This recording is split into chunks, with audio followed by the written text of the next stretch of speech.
The penthouse was a cathedral of wealth, filled with the city's elite, all murmuring false congratulations for my 45th birthday. I stood by the floor-to-ceiling windows, staring down at the city I owned, feeling the familiar, hollow satisfaction of absolute power. My family, if you could call them that, was scattered around the room. My brother, Marcus, was deep in conversation with a senator, his smile a perfect, practiced mask. My fiancée, Celeste, the daughter of a rival shipping magnate, was draped in diamonds, charming a group of investors. She was a beautiful prop, a strategic alliance I was beginning to regret. The air was thick with expensive perfume and the cloying scent of lies. I'd built this empire from nothing, clawed my way up through blood and betrayal to sit at the top of the New York underworld's shadowy throne. But I'd made a grave mistake. I had let sentimentality blur my judgment, letting the wolves into my den under the guise of family and love. I was the tiger, but I was becoming complacent, fattened on my own success. Then a tremor of pure instinct cut through the din. A small, silent hand tugged at my trouser leg. I looked down. It was a tiny boy, no more than 3 years old, with wide, dark eyes that held a terrifying knowledge. His name was Leo, the son of my maid, Alara. In this world of vultures and vipers, the boy was the only genuinely pure soul I'd ever known. He often sat in the corner of the kitchen, quietly drawing, his presence a silent, comforting balm. I'd give him a piece of candy when Alara wasn't looking, a secret we shared. "Mr. Tiger," he whispered, his voice barely audible over the string quartet. He used the name I'd never told him, a name my enemies used in whispers. I knelt, a movement that made the room's eyes flicker with momentary interest. "There's a bad man under the floor," he said, his small face pale and serious. "He's counting." My blood ran cold. The penthouse, my impenetrable fortress, was built over a sub-basement, accessible only through a service entrance in the kitchen. I had a security team of 30 men, but a single well-placed explosive under the floor of the main ballroom would bring the entire structure down, taking me, and everyone I supposedly loved, with it. Before I could react, I heard a sharp, shrill voice cut through the air. "Leo, get away from Mr. DeLuca this instant." Celeste was striding towards us, her face contorted in a mask of disgust. "Your mother is a servant, boy, and you are a pest. Get back to the kitchen where you belong. I will have Alara fired for your insolence." She grabbed his arm, her diamond-encrusted nails digging into his soft skin. Leo's eyes filled with silent, frightened tears. The room fell silent, a collective intake of breath at the public humiliation of the child and the challenge to my authority. The tiger inside me roared to life. The hollow satisfaction vanished, replaced by a glacial fury. This wasn't just about a child, it was a violation of the most sacred law of my world, the protection of the innocent. I saw, in that moment, the true depth of Celeste's disdain and the treacherous currents swirling around me. The threat under the floor was just the overture to a much larger symphony of betrayal. The counting man, the contemptuous fiancé, the smiles of my so-called family, it was all connected. The party was over. I rose to my full height, my gaze sweeping across the room. "Everyone, out," I commanded, my voice quiet but absolute, the voice that had toppled empires. My security chief, Antonio, looked at me, his eyes flickering with a question. He was one of the few men I still trusted. Now. I barked. The room erupted into a flurry of panicked movement. I scooped Leo into my arms, ignoring Celeste's sputtering outrage. His small body trembled against my chest. As the elite streamed out, their perfect masks crumbling, I turned my gaze to the floor, imagining the bomb nestled beneath the marble, a gift from one of my own. The hunt for the traitors had begun. The penthouse emptied in a matter of minutes. I stood in the center of the ballroom, the silence now a roaring testament to the danger that had been lurking in plain sight. Leo was with Alara, my maid, who had appeared from the kitchen doorway, her face a mask of horror. I gave her a single, firm nod. She was under my protection now. Her loyalty, her son's innocent warning, had just saved my life. My security team swarmed the building. The bomb squad found the device, a sophisticated piece of military-grade plastique, nestled in a crawlspace beneath the ballroom floor. It was rigged with a pressure-release trigger, set to detonate when the floor above it shifted with the weight of the evening's dancers. The precision of the operation spoke of an inside man, a traitor with intimate knowledge of my home.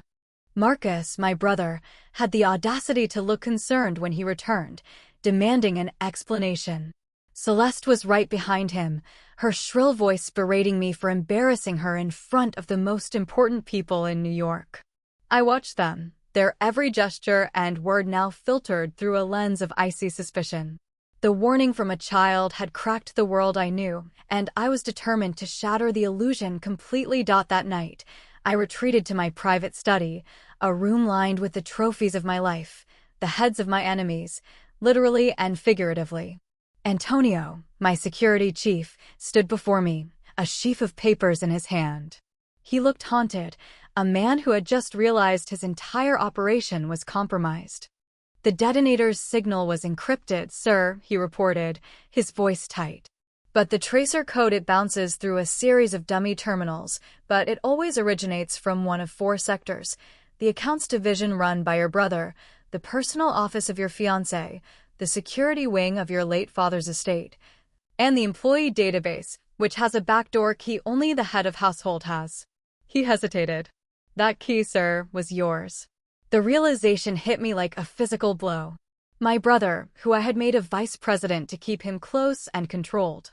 My fiancé, whose family shipping routes I was supposed to be merging with.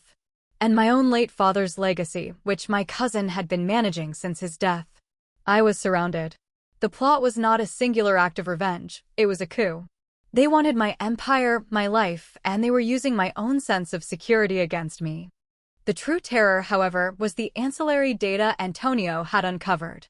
The primary plot was the assassination.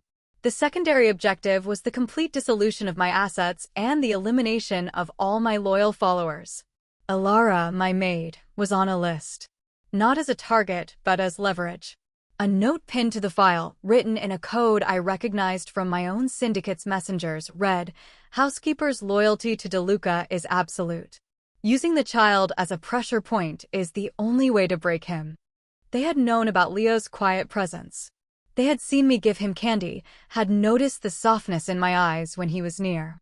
They had planned to weaponize him, to use his mother's love for him and my bizarre affection for the boy as a tool to paralyze me in the moment of my assassination.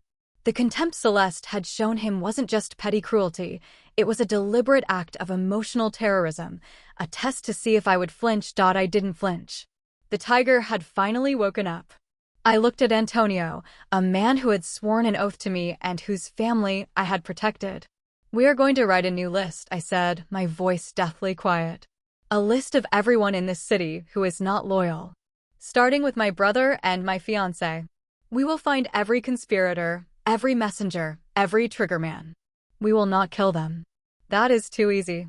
"What will we do, sir?" Antonio asked. I looked at the framed photograph on my desk of a younger me, a man with a heart that still could be broken. I crushed it in my fist, the glass shattering. "We will take everything they have, everything they love, and everything they value. We will give them the world they thought they could steal, and then we will burn it to the ground around them." The next morning, I played my part perfectly. I called a meeting of my board, including Marcus and my cousin, Vincent. I told them the bomb was a territorial dispute from a rival family, a mistake I'd be rectifying with blood. Celeste was placated with a new private jet. The mask was back in place, but it was made of steel now. The real war was being fought in the shadows by Antonio and his most trusted operatives. My first strike was against the man who planted the bomb, a mid-level enforcer named Scarlatti. We didn't break his fingers, we broke his will. He was sleeping in his suburban home when we took him, his wife and children tied up in the living room.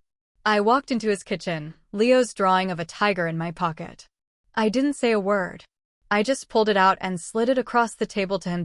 "That's the boy who saved me," I said. "He is 3 years old. My maid is his mother. They are innocent. They are the reason you are breathing, not because I am merciful, but because I have a better use for you." "Who hired you?" Scarlatti was a hardened killer, but he was also a father. He broke in seconds, his confessions spilling out in a torrent of sweat and tears. The mastermind was Marcus, through a middleman named Julian. Julian was my brother's personal assistant. The operation was overseen by Vincent, who was leveraging my father's old networks to launder the money that would become his own after my death. The next layer of the trap was more complex. Celeste's betrayal wasn't just about me. Her father, my rival, was deeply in debt to my syndicate. She was sleeping with my brother. The plan was to assassinate me, merge my empire with her father's shipping operations, and then have my brother killed in a tragic accident so she could claim it all as the grieving widow of the new DeLuca heir. It was a beautiful, elegant, completely ruthless plan. It failed because of a toddler and a piece of candy. The climax of my counterattack was designed to be a masterpiece of psychological warfare.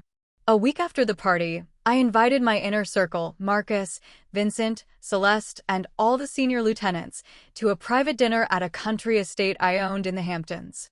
The location was symbolic. It was where my father had died, a point of weakness in the family mythology. The guests arrived, their fake smiles firmly in place.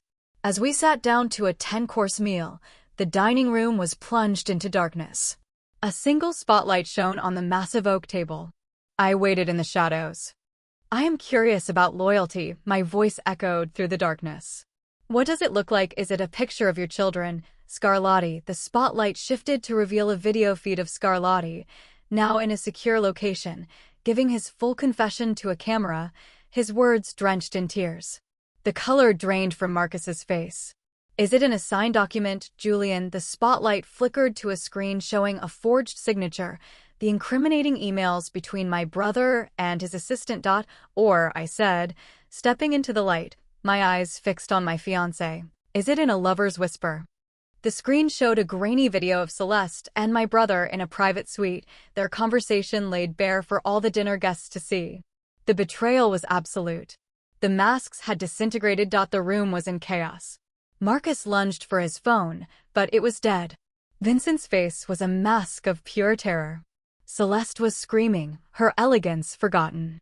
The coup had been exposed, the conspirators unmasked, and the tiger had them cornered in a room with no exit. You are all mistaken, I said, my voice cold as a winter grave. You thought this was about taking my money, my power, my life. It was never about that. It was about my legacy. And you tried to tarnish it with the blood of a child. I walked over to the table, where a single glass of whiskey was waiting. I raised it. You are all dead men and women. You just don't know it yet. The first stage of retribution was complete. The rescue of the Empire had begun. The party was over in a final, brutal crescendo. I let my guests believe I would let them leave, that I was just posturing. I needed them to go back into the world, to report to their masters and to their allies. I needed them to be afraid. The true punishment wasn't death, it was the long, slow, agonizing unraveling of everything they held dear. The night after the Hamptons dinner, I returned to my penthouse. Ilara was waiting for me, her face etched with worry. She knew, in her quiet way, that the storm was far from over. She had seen me come home with blood on my cuff before. She never asked. She just poured me a whiskey and kept the home fires burning. But something was wrong. Leo wasn't with her. He always came to the kitchen door to greet me, his small, quiet presence a ritual I had come to cherish. Where is he? I asked, my voice tight. Her face crumbled. Tears streamed down her face. They took him, Mr. DeLuca. This afternoon, while I was cleaning the East Wing. A man, he said he had a message for you. She handed me a note. It was from Vincent, my cousin. It read, you have my assets frozen. You have my reputation in tatters. Return what you have taken, and disband your syndicate. The boy will be returned unharmed. You have 24 hours. Do not involve the police. You know what happens to children who are not returned on time. The fury that surged through me was unlike anything I had ever felt. It wasn't the cold, calculating rage of a business deal gone sour. It was a primal, all-consuming inferno. They had taken the one thing that had made me feel human again. The innocent boy who had saved my life, the child who saw a tiger where others only saw a monster, was now a hostage. He was the leverage they thought would break me. They were right. It almost did. For a moment, I felt a terrifying despair. I could see Leo's face in my mind, his eyes wide with fear, his small body trembling in some dark basement. I was the most powerful man in New York, and I couldn't even protect a 3-year-old boy. I began to pace, my mind calculating and recalculating the odds. I could give them everything, walk away, and live in peace with Alara and Leo. But I knew the truth. These people were wolves. They wouldn't let Leo go. They would kill him the moment they had the leverage back. The only way to save the boy was to destroy Vincent completely and utterly, and to make an example of him that would echo through the underworld for a century. I looked at Alara. She was a pillar of grief, her heart shattered. I walked over to her and took her hands in mine. "I will get him back," I said, my voice a low growl. "I will bring him home. But you need to be strong. Your son is the bravest person I know." He walked up to the tiger in the middle of a den of snakes and told him the truth. "He is my blood now." I didn't just say it, I meant it. The loyalty, the pure, untainted loyalty of this woman and her son, had become the bedrock of my new world.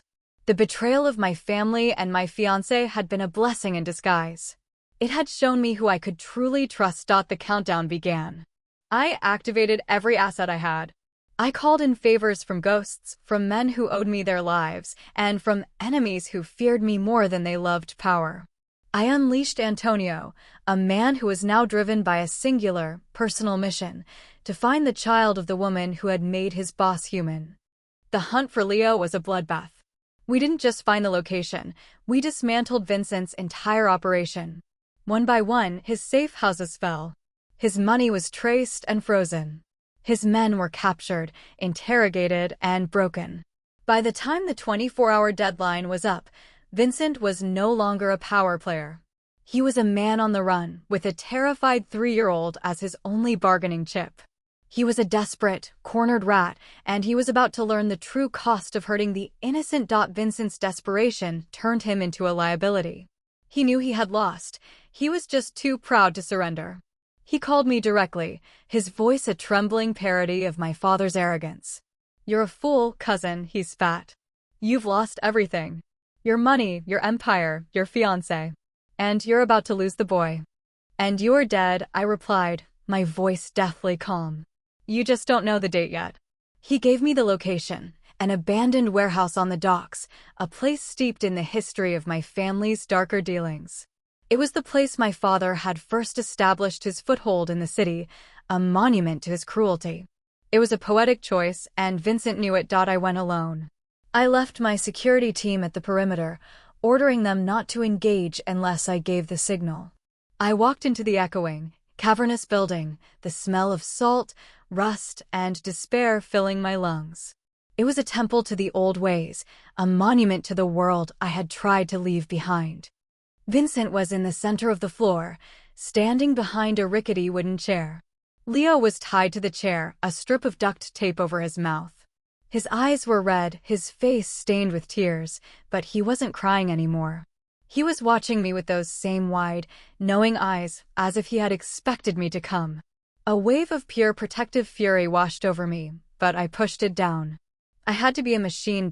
You know the price of victory is often the soul," Vincent said, a sickly grin spreading across his face. "You built your empire on the idea that you were a better man than my father, a better man than your own brother. But you're just a thug who got lucky. And now I'm going to watch you lose it all." "Let the boy go, Vincent," I said, my voice flat.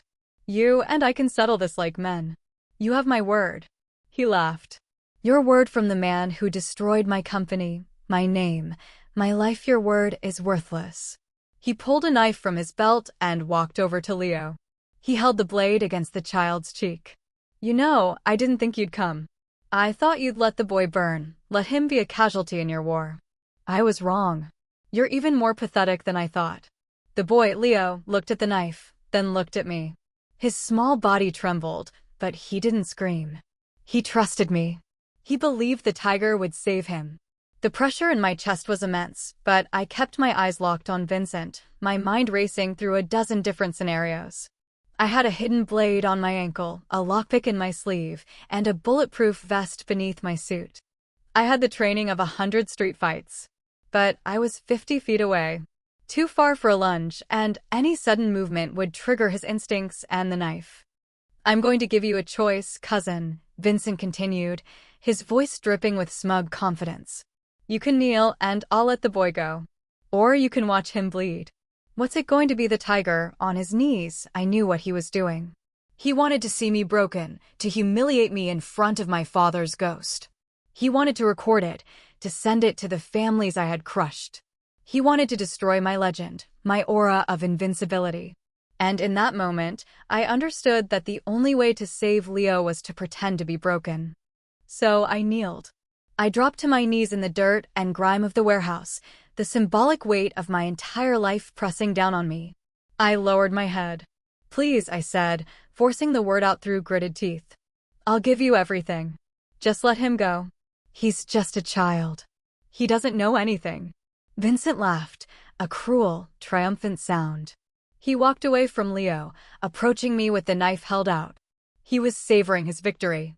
He was going to gloat, to press his advantage. He was going to make a mistake. As he got within 10 feet, I saw his attention flicker to my kneeling form, his eyes gleaming with triumph. He was savoring his victory, a fatal mistake.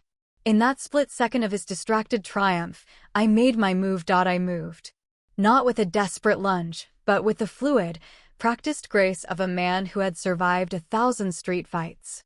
My hand shot to my ankle, and the hidden blade was in my palm, a flicker of cold steel. It wasn't a weapon for war, it was a tool for close-quarters execution. Vincent saw the flash of metal and flinched, his arrogance turning to a gurgle of pure, animal fear. He was fast, but I was faster, and I was fueled by a fury that made his desperation look like a child's tantrum. My blade was at his throat before he could raise the knife. The cold steel pressed against his Adam's apple, a hair's breadth from drawing blood. "Let the boy go," I whispered, my voice calm and utterly terrifying. The fight had left Vincent's eyes. The smugness was gone, replaced by the stark terror of a man who had just realized he was about to die. He dropped the knife. It clattered on the concrete floor, a sound that echoed through the vast, empty space. Don't kill me," he stammered. "I can give you everything. My money, my contacts. I know where the bodies are buried. You'll be untouchable." "I was untouchable before you decided to touch the boy," I replied. "You have nothing I want. Your money is worthless, your contacts are dead, and I already know where every single body is buried in this city. You're a liability, Vincent, and I don't keep liabilities." I looked past him to Leo. The boy had watched the whole thing without flinching. He looked at me, and for the first time, a small smile touched his lips. He understood. The tiger had come for him. I gestured with my head, a silent command.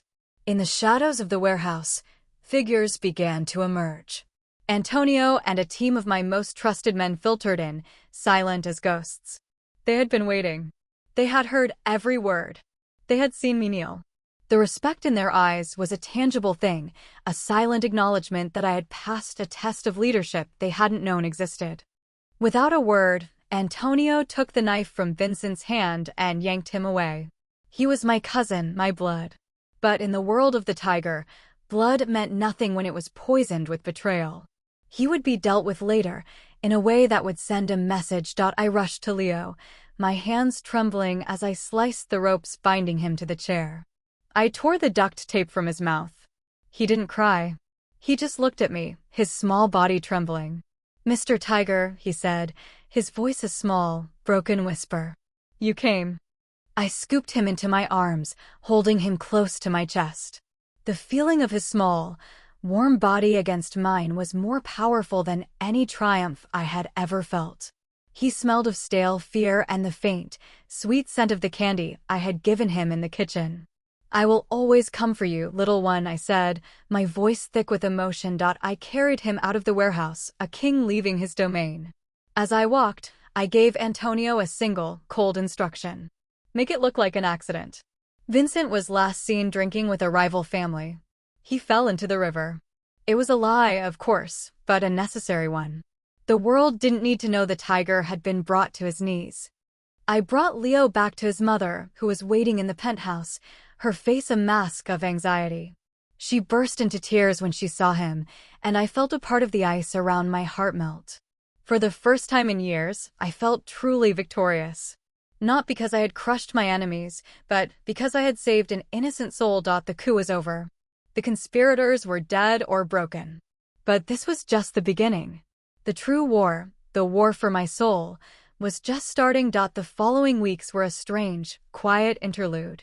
The underworld was in chaos, but my world had been reduced to the penthouse. I had issued a decree. The family was dissolved. My inner circle, those who had proven their loyalty, were rewarded and dispersed into legitimate businesses. The syndicate was to be dismantled, piece by piece. The crown was too heavy, and the throne had become a target for every ambitious fool in the city. It was a period of profound change, not just for my organization, but for me. I found myself spending more and more time in the kitchen, not for the tactical advantage, but for the simple, quiet company of Alara and Leo. I had always been a man of action, of calculated violence and cold strategy. But in the kitchen, I was just a man. I helped Alara chop vegetables, a mundane act that felt more sacred than any meeting with a senator. Leo, no longer a silent observer, would chatter about his drawings, his words tumbling out in a stream of innocent observation. He was my anchor, a constant reminder that the world was bigger than money, power, and revenge. Alara, too, was a revelation. She wasn't just a maid. She was a fortress of quiet strength. She never asked about my business, never flinched at the blood on my cuffs. She simply accepted me, the monster and the man, without judgment. One evening, as we sat in the dim light of the kitchen, Leo asleep in his room, she poured me a glass of whiskey. "You are not the same man who walked into that warehouse," she said, her voice soft. "You changed the moment you walked out of it. You're lighter." "I feel lighter," I admitted, surprised by my own honesty. "I spent my whole life building a fortress, a monument to my father's cruelty. I thought it was a legacy. It was a cage." "A cage is just a structure," she replied, her eyes holding mine. "You have to decide to leave it."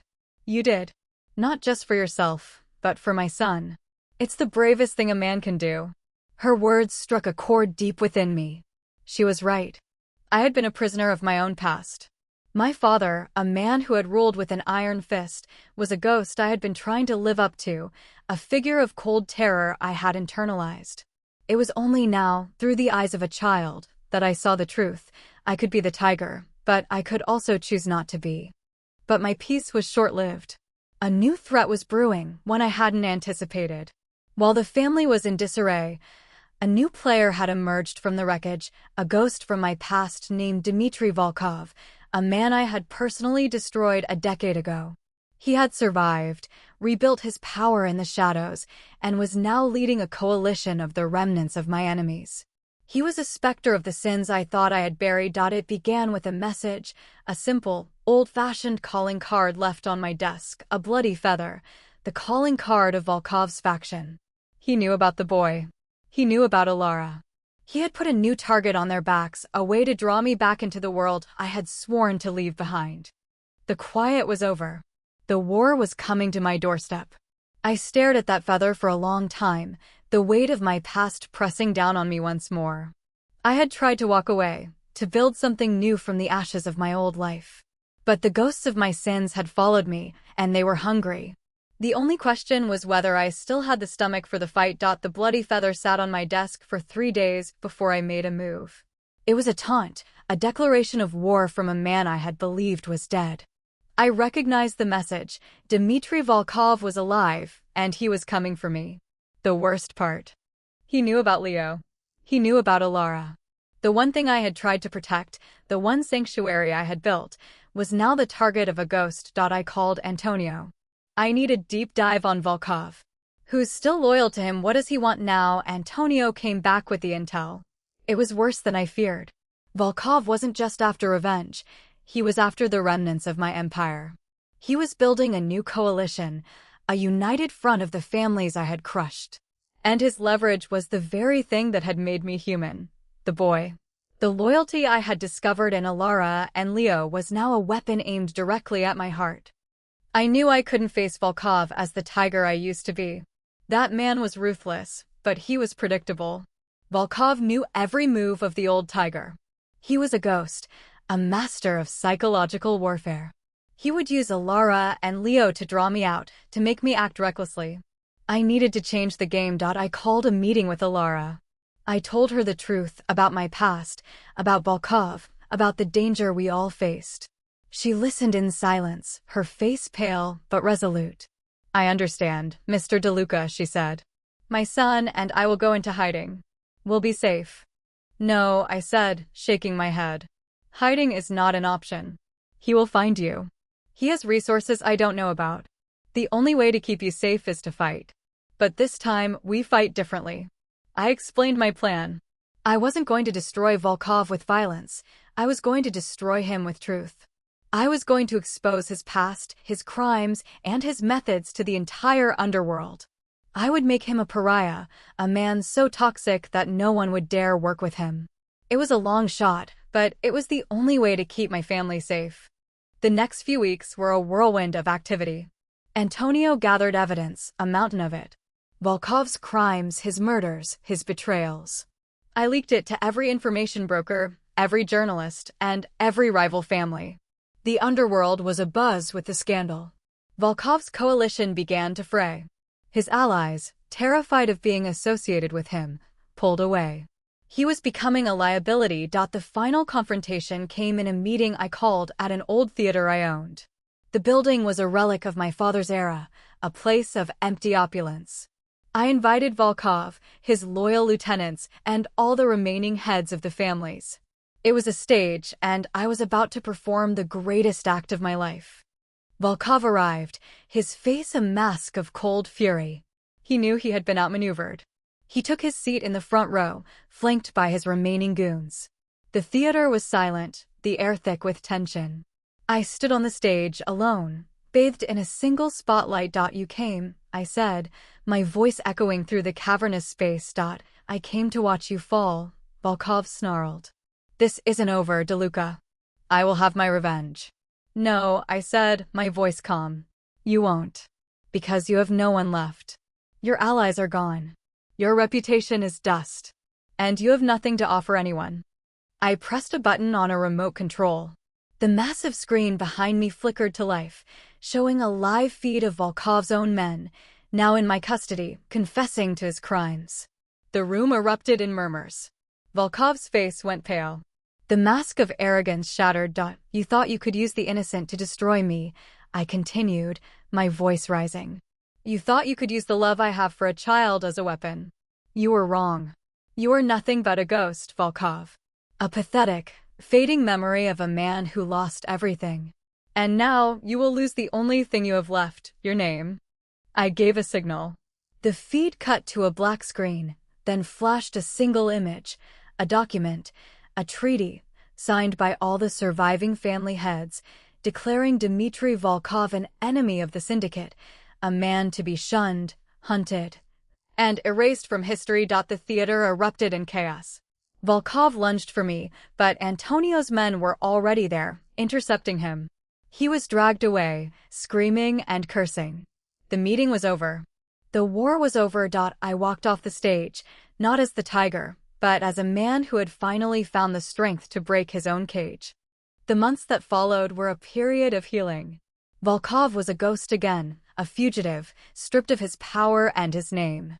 The coalition he had built was shattered, and the underworld, the world I had once ruled, was a fractured, chaotic place.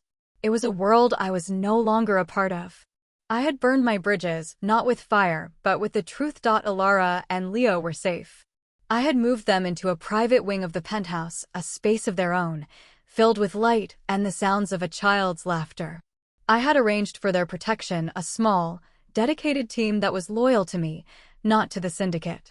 They were no longer servants, they were family. I began to do something I had never done before. I began to live. I took Alara to the opera, a simple pleasure I had always denied myself. I played with Leo in the park, a public act of vulnerability that would have been unthinkable a year ago. I discovered a love for art, for music, for the simple, quiet joys of life.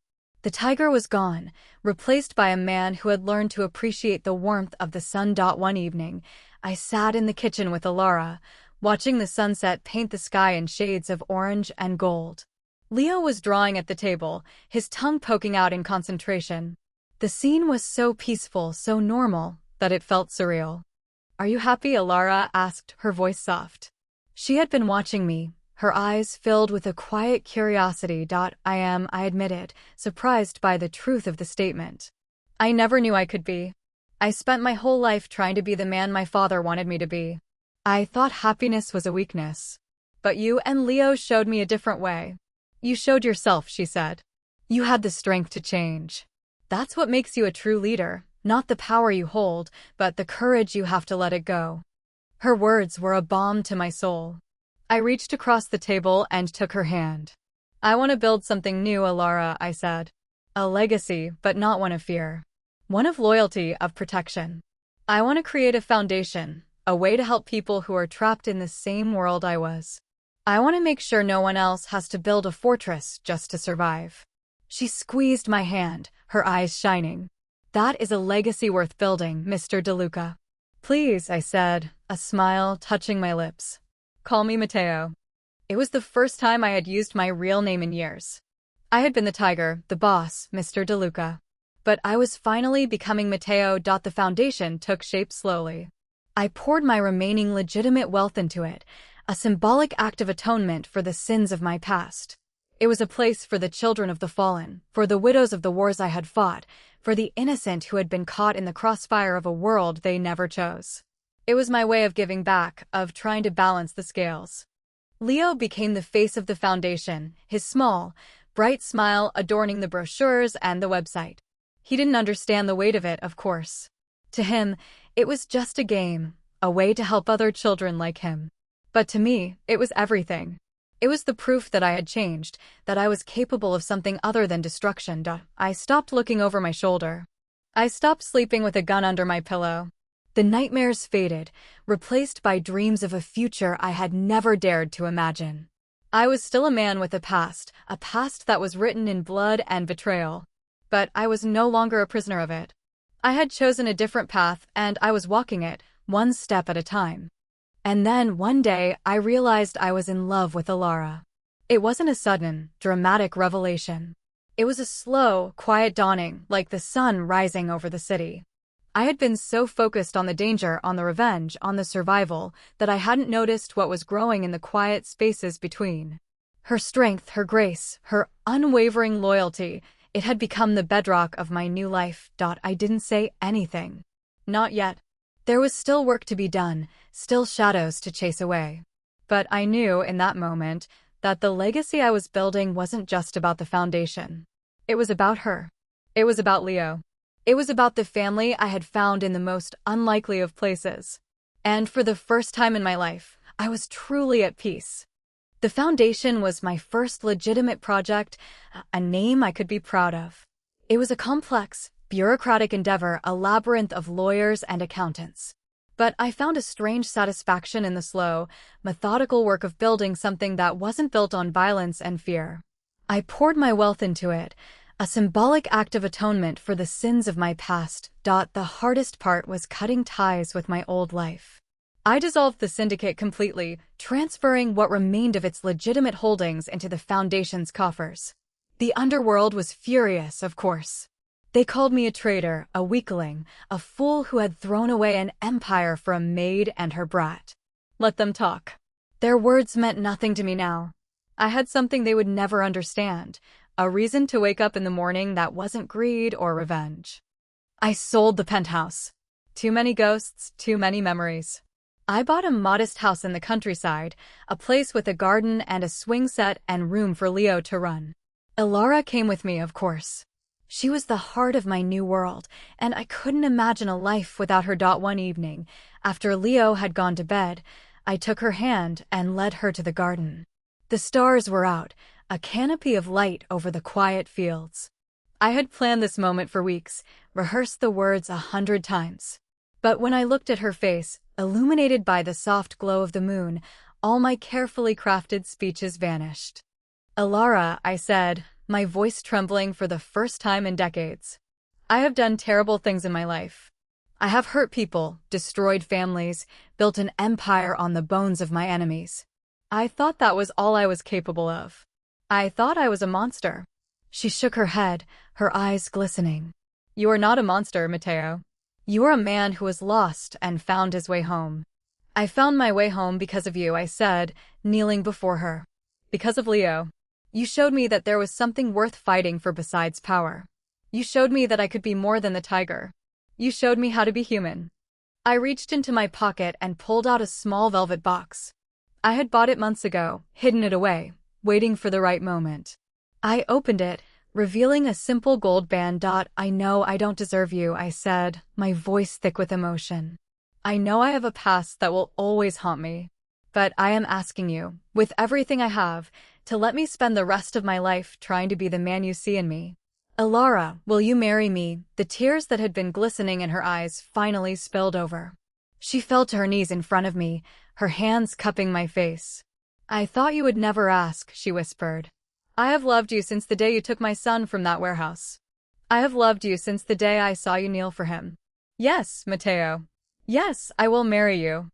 We stayed there in the garden, holding each other, the stars watching over us. It was the most beautiful moment of my life, more powerful than any victory I had ever claimed. The wedding was small. A quiet ceremony in the garden, with Leo as the ring bearer. Antonio was my best man, the only friend I had left from my old life. He had changed too, found a woman who saw past the scars, started a family of his own. It was a new beginning for all of us. The foundation grew. It became a beacon of hope for the forgotten, a sanctuary for the innocent. I never went back to the underworld. I never picked up a gun again. The tiger was dead, and in his place stood a man who had finally learned the true meaning of loyalty and love. And on the first anniversary of the wedding, I sat in the garden, watching Leo chase butterflies while Alara laughed beside me. I felt something I had never thought possible, a deep, abiding peace. The past was behind me, and the future was bright. I had found my legacy, and it was not built on fear or power. It was built on love. The years passed like water through my fingers, each one more precious than the last. I watched Leo grow from a frightened toddler into a confident young boy, his laughter filling the house we had built together. He had no memory of the warehouse, of the knife at his throat, of the terror that had marked his early years. To him, I was simply Matteo, the man who taught him how to fish and helped him with his homework, the man who loved his mother with a devotion that surprised even me. Alara and I grew old together, our love deepening with each passing season. The foundation became my life's work, a sprawling network of shelters and schools and counseling centers that had saved thousands of children from the fate that had almost claimed Leo. I poured every ounce of my remaining energy into it, determined to leave behind something that would outlast me, something that would stand as a monument to the power of redemption. The underworld continued to churn, as it always would. New players rose to fill the void I had left, new wars were fought over the scraps of my abandoned empire. I read about them in the newspapers, a detached observer of a world I had once ruled. There were times I felt a flicker of the old hunger, the pull of that familiar darkness. But it was fleeting, a ghost of a memory that had no power over me anymore. I was sitting in the garden one evening, watching the sun dip below the horizon, when I heard a small voice behind me. "Papa," it was Leo, but he was no longer a boy. He was a young man now, tall and strong, with his mother's kind eyes and a quiet confidence that reminded me of myself. He sat down beside me, and I felt a swell of pride so immense it almost hurt. "I have a question," he said, his voice hesitant. "About your past." I had always known this day would come. I had never lied to him, but I had also never volunteered the full truth. He was old enough now, strong enough to hear it. "Ask me anything," I said, my voice steady. He was silent for a long moment, gathering his courage. Then he looked at me, his eyes searching mine. "The men who took me," he said slowly. "The men who hurt my mother. What happened to them?" I took a deep breath. This was the moment I had dreaded and prepared for. I told him the truth, Not the sanitized version, but the whole, ugly reality. I told him about Vincent, about Marcus, about Celeste and Volkov. I told him about the killings and the betrayals and the empire I had built on blood. I told him everything. When I finished, I expected him to recoil, to look at me with fear or disgust. Instead, he reached over and placed his hand on mine. "You were a different man then," he said. "You are my father now. That is all that matters." In that moment, I knew my legacy was secure. Not in the foundation, not in the fortune I had given away. It was in the boy beside me, the child who had seen me at my most monstrous and had chosen to see a man instead. It was in the love of a good woman, in the life we had built together, in the quiet peace of a garden at sunset. I had started as a tiger, a creature of fear and power. I had ended as a man, simply a man, and that was the greatest victory of all.